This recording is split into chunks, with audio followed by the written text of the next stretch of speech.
I'm very excited to introduce our first panel. It is titled Diversity, Equity and Inclusion in Travel, Rebuilding After Crises and Beyond. And I have a fantastic panel that I will be putting questions towards. I would like to introduce you each at the time. Stuart, why don't you come and join us on stage first? It's the lovely Stuart Grief, who is Chief Strategy, Innovation and Operating Officer with the Forbes Travel Guide. And then we've got Monique Decker, who is at Hyatt Hotels Corporation, and she's Senior Vice President of Human Resources, EAME. And last but not least, it's the lovely Julie Shaynock, who is MD of Travel, Transport and Logistics at Microsoft. So welcome to the stage, and give them a hand, please. Thank you.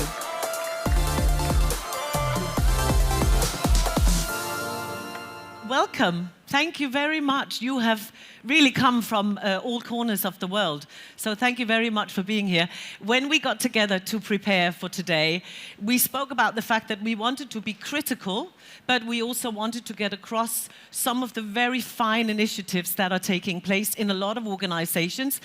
And you are, in my opinion, very well positioned to actually tell our audience and for us to discuss how we best, take the next steps. So, I was thinking that it might be nice if you all introduce yourselves a little bit and tell us how these important topics came to be at the forefront, of your careers, and then we will dive into some of the more complex questions. So, Monique, should we start with you? Tell us a little bit about your path to this line of work. Thank you, and good morning, everyone. My name is Monique Decker. I'm Senior Vice President, Human Resources for the EMEA region with Hyatt Hotels. I've been with Hyatt Hotels for 28 years, the last 27 in operations, so hotel general manager, etc. And since about 1 year now in this new position. So taking care of the HR function for Europe, Africa, and the Middle East, which is a very diverse region with lots of exciting opportunities. I was on the Global DEI Council for Hyatt for many years and the chair for Women at Hyatt, so also focused on equality and equity. Fantastic. It's definitely fair to say that you've done quite a few steps over at Hyatt. It started in one particular area and you have gradually moved yourself up, I'm sure with the help of some people in your network there. Stuart, tell us a little bit about your role at Forbes and how you came to be a big advocate of the DEI issues. Thank you. Stuart Greif, Chief Strategy, Innovation, Operating Officer for Forbes Travel Guide. Throughout my career, I've had a diverse background, lived in different countries. I actually had the pleasure of working with Julie at Microsoft as one of the executives in travel and hospitality. Also led J.D. Power's global travel and hospitality practice. Currently on the World Economic Forum's Global Future Council for Sustainable Tourism. And it's personal. I was raised with 2 sisters and a mother and an abiding respect for women. I lived in Japan early on. That opened my eyes to being different and diverse perspectives. And throughout my career, and more recently, I've been known for allyship in the industry, working with female founders in hospitality and non-traditional, underrepresented folks in the industry as well. Fantastic. I hope we can talk a little bit about allyship during our session here as well. Julie, let's find out a little bit about your path to where you are now. Okay, thank you so much, Charlotte. So my name is Julie Shaynock. I'm the Global Managing Director for Travel, Transport, Logistics, and Hospitality at Microsoft. I've been in the industry for 30 years, and I have always had a global role. So I've always learned a lot about cultures and traditions and how you work in those environments. And I even now have a team of people that I manage in Europe, Middle East, and Africa. And they're all what we call industry advisors, and they work on solving business problems in the travel, transport, and logistics and hospitality area. So that's me.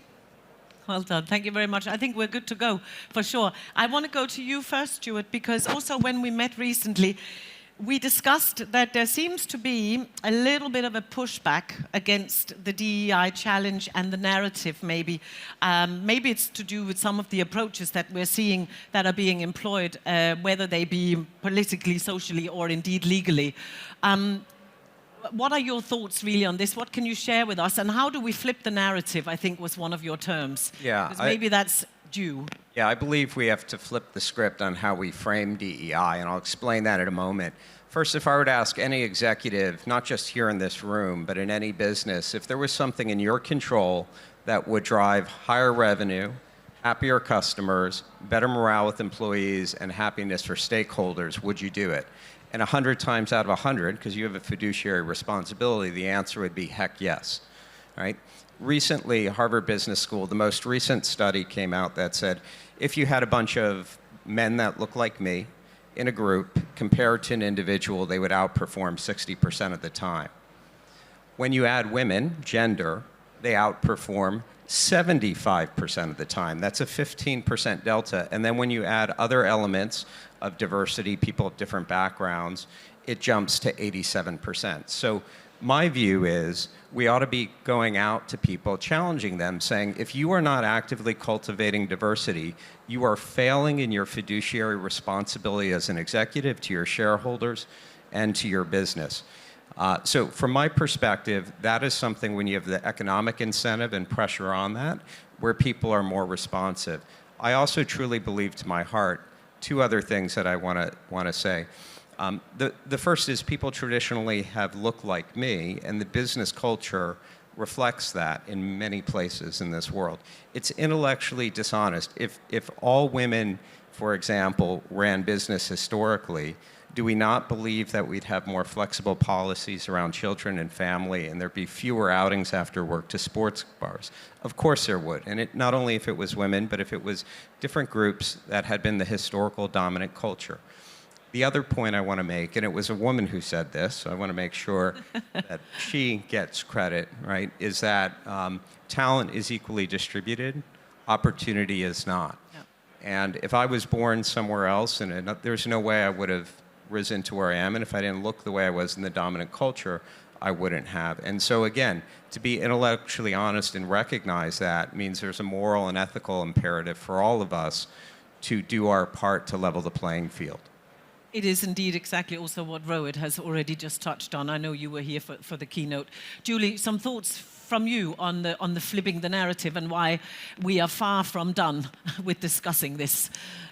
Well, and I think even listening to Rowan, when you look at women, in the workplace and in executive roles, I'm fortunate enough to work for Microsoft. Microsoft cares.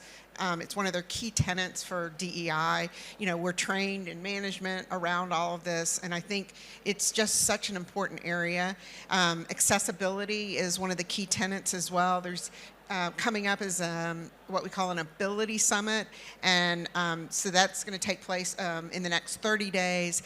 Just utilizing tools and providing those kinds of capabilities to people. And then I'll just end with one little quote that I like. I always say to my husband, happy wife, happy life. And it ties back to what Stuart said of, if you have people that are happy working for you, you're going to be a team that's overachieving. And that is, proven in all the statistics. So I think that's why Microsoft looks at this as it's so important. And it's one of their major tenets. And, it's probably a reason that I work for them as well. It's very important to me, as a woman, to be working for a company who really does look at diversity, equity, and inclusion. Excellent. I mean, who wouldn't want to make a good investment? It is a no-brainer, as the saying goes. Monique, maybe some thoughts from you on this as well, because I know it's of great importance to you personally, obviously in your role, but also Hyatt on the whole has gone and has tested quite a few things already in this area. Correct, and thank you. And I wholeheartedly agree with everything you've said. Hyatt's purpose is we care for people so they can be their best. And I think this resonates with everything we do and every decision we make, every hotel we open, every employee we hire. And it's supported by several values, which are integrity and well-being and respect. And that's just a few of them. We try to take care of our colleagues wherever they are, and yes, we work very much and very directly on DEI And when we say flipping the switch, I agree that there's a lot of flipping the switches that is happening in many countries around the world. However, when I look at my own area and the region that I'm responsible for, we've not even gotten to the switch yet in many areas. We have countries where certain things are illegal, where promoting women from a cultural perspective or even from themselves is not really expected yet. So there is still a lot of work that needs to be done in both the countries where the switch is already being flipped or is about to be flipped, but also in countries where we have still a lot of work to do. I think I'm going to continue with you for a little while longer because what do we then, I mean, in terms of practical advice, which I said the group here and the panel here would give, what do we do to actively promote equality? I mean, what can be done in countries where it's not necessary, should we say, at the forefront of the agenda yet? Mm-hmm. So there's a lot of things that you can do, and within Hyatt we have DBRGs, Diversity Business Resource Groups. We have, for example, Women at Hyatt. We have our High Pride version. We have Disabilities at Hyatt, and many others that we work with. These are groups that work together with colleagues within the properties, either in the country or regionally, to work on things like networking. Recently, just a week and a half ago in Abu Dhabi, we had a Women at Hyatt event with women at all levels of the organization, spending time on networking, on learning about what it is to have confidence when you are in a work environment, but also have the opportunity to talk to colleagues who've made and walked the path already. So we've done that. We recently set up transition guides for our colleagues who are transitioning in transgender. Guidelines for both the properties, how do you deal with this? How do you work with this? And we do many of these types of events because it's really important to show what's out there and how we can work together on creating an inclusive and also an equitable society. Yeah. Very, very important that we have role models to mirror ourselves against. You know, often that's very difficult when you enter certain rooms because you don't see anybody that looks remotely like yourself still. Stuart, I'd like some of your thoughts on this particular one about actively promoting it and what you see maybe your role as a man is here. I think it's as much, even more, what we do as opposed to what we say. We just had our Forbes Travel Guide annual event, global event. We're in 85 plus countries. We had, out of our speakers, 50% were women, and a full 33% were people of diverse backgrounds, people of color, people of different ethnicities. We didn't even, obviously, you're not going to ask everyone LGBTQIA, depending upon who might be open. And it's also in what we do every day. We're more than 50% women-led at a director and above, and at the SVP and above, we're 50% women-led. We have more to do on people of color, in my view. And I think by doing that, and we have a global audience, people see, it's not lost on me, none of the four of us are a person of color, as far as I know. And so I think the more that through our actions and what we're doing in the industry, and in terms of an ally being a white male, being able to call, and I won't use the word, but call BS and be intellectually honest about saying this is an issue. It means when women or people of color aren't in the room, you're standing up and advocating for them, for promotions, for compensation in front of the board and giving credit. It means not just when the meetings you lead at any level, going to the loudest or the most frequent talkers, but going out and drawing out and making sure you're including people. In short, it's what you do when nobody's looking as well as when they're looking. If I can just say, because this is indeed a great move, some would call it a brave move. I know a lot of people that won't speak up and speak out, that's for sure. What has, apart from the fact that you are, you know, that you have lovely sisters and a mum, what made you just do that? What you know, because you've still got your job, so you didn't lose your job over it. Maybe that's what people think. Yeah, I think it's, I don't know, I mean, you do what's right for the right reasons. And that allows others. I think Julie's been a trailblazer in the industry. You have as well, that have opened the doors for other women. You have to be willing in anything. There's going to be discomfort. I spoke to somebody who posted on LinkedIn a major industry conference that had the leadership panel that was all white men, and I was willing to give them a call. You can't make somebody an enemy and point them in the corner, but you can find ways to privately call them out in a way that's constructive, that plants the seed that maybe it wouldn't win the battle that moment, but the next time they have a panel, it pierces the consciousness. And as somebody who is more from the historical culture and in a position, I think it's important to do it now. I think there are executives that retire and then they find a cause that's important. But the time you have the opportunity is when you have the leverage, when you have a P&L, when you have an organization, and you could do it at every level, even at more junior levels. Choose to find people that have diverse perspectives. Make sure when you're hiring, you seek out valid candidates. All of us tend to bias towards the people that are most like us, and it would have been easy for our event to get the people in our networks, but instead of that, we didn't come up with a quota. We said we want people who are in this area and asked through our networks and through their networks to find leaders, and we had tremendous speakers. It was the best event ever because of that. I don't know if Rohit is still in the room, but we spoke exactly about this yesterday, and well, there we are. Everybody is agreeing on this panel as well. Julie, let's talk about sort of mentoring and allyship from your perspective, because you're also very involved in that area, I know. Yes, I am. So I think the mentoringship, so, when you come back to work after having kids, this is such an important thing to be able to provide, mentoring, support groups for your employees. This is just one area, but I think looking across the diversity of the people that you have to look at, there's lots of different support groups that can help any of these folks within, your sphere, your ecosystem. So that's one of the things that at Microsoft, we work a lot on. We're trained a lot on diversity. And then, allyship, it's really about, being encouraging, being positive.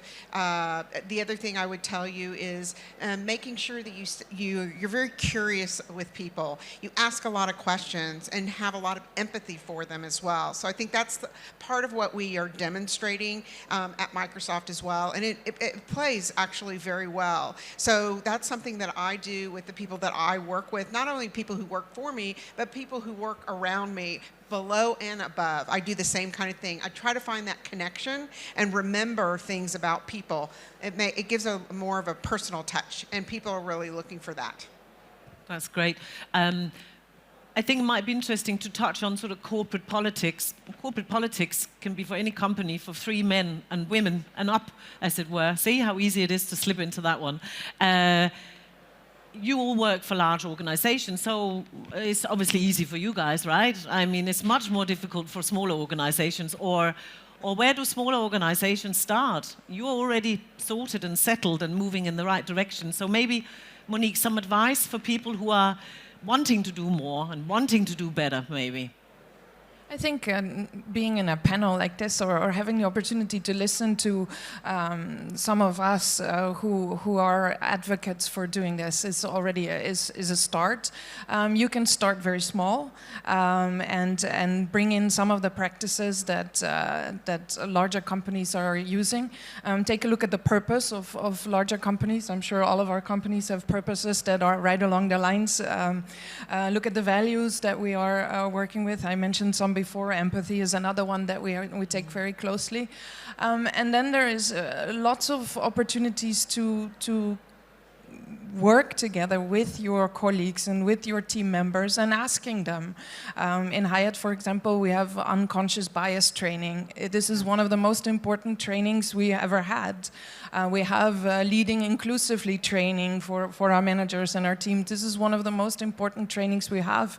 And you can tap, as a smaller company, you can tap into those pieces of knowledge and find out leaders, reach out to any of us who have gone through this to get some maybe details or ways to start small and slow, but listen to the colleagues that you have. Yeah, and again, going back to some of the points that you've mentioned and Rohit as well, it is also about educating yourself and not just being stuck in where we've always been. So you have, you know, it is important that leaders themselves really take this seriously and actually move the goalposts forward. Stuart, a little bit from you on this, where to start, what to do if you want to do more and better? Yeah, I think, you know, you can start with one person or one opportunity. I would say, you know, one of the hardest things for women or people of diverse backgrounds is they don't have the network. And so in my case, I don't believe that's my phone, but apologies if it was. Right, there was this gentleman, Vaughn, who is this amazing Guyanese person who had this rare combination of being technology and leading hotels as a GM. And he was doing cutting edge things with AI. And so simply by being able to see that, I reached out, connected with him, and helped activate him in my network. Every time I got an opportunity, I had an opportunity to speak on Web3 at a European conference, and I plugged him in instead of me. I had opportunities to introduce him and bring him on an AI panel that I curated. He was one of 2 people of color out of 5 people in my AI session I led at our event. So I think by taking that person or those people and accelerating them, even individuals in a way, and being able to help amplify their profile, you can do it with one person, one opportunity, one hire. Obviously, if you can do something that has greater scale, so I work with female founders in hospitality, I work with other folks, look for opportunities where you can have an outsized impact through other groups as well. Julie, any sort of hands-on advice for where people go to start doing a better job here? I think some hands-on advice is look at yourself. I think look at yourself as a mentor, be approachable. I do a lot in women in tech. I recently participated in a women in tech panel, and it was actually, you know, very fun. I mean, I also am very grateful for all the opportunities that I have, and I sort of come from that. Yes, I've earned it, but I also come from that kind of background of being very grateful for the opportunities that I've been able to participate in.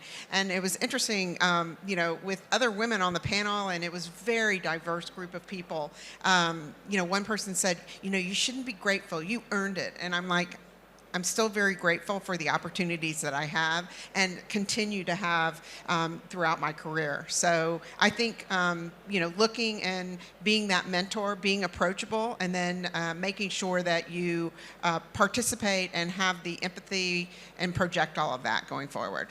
Yes, Stuart. I was just going to add one thing along those similar lines. It's, you know, it's understanding what that person needs and helping make the connections for them. So I had this, and here's another example of just reaching out on LinkedIn. There was somebody who had put something out there and reached out to me on LinkedIn. And usually you can tell the salespeople from people. This guy, Calvin, who had written a manuscript of the history of African and Black American hoteliers from 1700 to present, including Sheila Johnson, who happens to be a good friend of Forbes Travel Guide. And he had been gotten about half the funding to do an initial print run of 3,000 of these, and he checked out. He had a legitimate background, and I got to see the manuscript. And the simple act of I was able to help bridge that. My wife and I wrote a small check to help contribute towards the gap that he needed for funding to show that we would do that as well. But I was able to connect something that he had been struggling for months. It had nothing to do with his quality. It had nothing to do with the quality of the manuscript or how important it was for that untold history to get out there. It was simply being able to take a little extra effort and help connect dots based on what his need or pain point. It could be around mentoring. It could be around someone who's trying to raise capital at a startup. It could be something around they're stuck in their career and they're looking to make a transition. Understand the pain point and extend yourself to help bridge it, one person at a time. I think all around, some really everybody's nodding, and I think it's hopefully the audience is nodding as well. I'm looking at these guys rather than the audience, but I think, you know, everybody. It starts with you, doesn't it? Isn't that really what this is about? It just starts with you. I know I work with Oxford Brookes University in the UK, and every year I take on a number of students, you know, who are just about to come out and hopefully join our wonderful industry, and I just want to set them straight. I want to get them going and have them actually be confident and stand tall and be able to speak up, not to antagonize, but sometimes just to have the courage to say, we could maybe do a little bit better here. So thank you for all that particular insight. I want to just go to the women on my panel now. I know Stuart won't mind. But I wanted to sort of say that in terms of your success, and we talked about gratefulness, why not be grateful? Of course, we should be grateful. You know, yes, we have earned it for sure, but gratefulness is not a bad feeling. But what has contributed, would you say, to your successes? And I wrote earlier that when there has been challenges, what has made you sort of overcome that? Monique, maybe some thoughts from you. Yeah, I've had and always sought out great mentors in my career. I have been very vocal about always what I wanted to achieve. I knew as a little girl that I wanted to be hotel general manager, and I was sure to tell everyone around me, and I think that's something that is very important. Having the self-confidence that you need to be able to also give those messages and pass those messages on. And the mentors have been a great help along the way to help me shape my career as it came. So I believe being in a surrounding or a company that supports you and where you know really that there is no glass ceilings, and people always tell you that there is no glass ceilings because many times we put roadblocks in front of our own feet as women, but those that support you along the way and said yes, you can do it, you know, and give you some guidance is exactly what has helped me a lot and what I try to pay forward as well. Well, that's what we want for everyone, of course, not just women. Julie, what's helped you, would you say? I have a feeling I know already. Yeah, you probably do.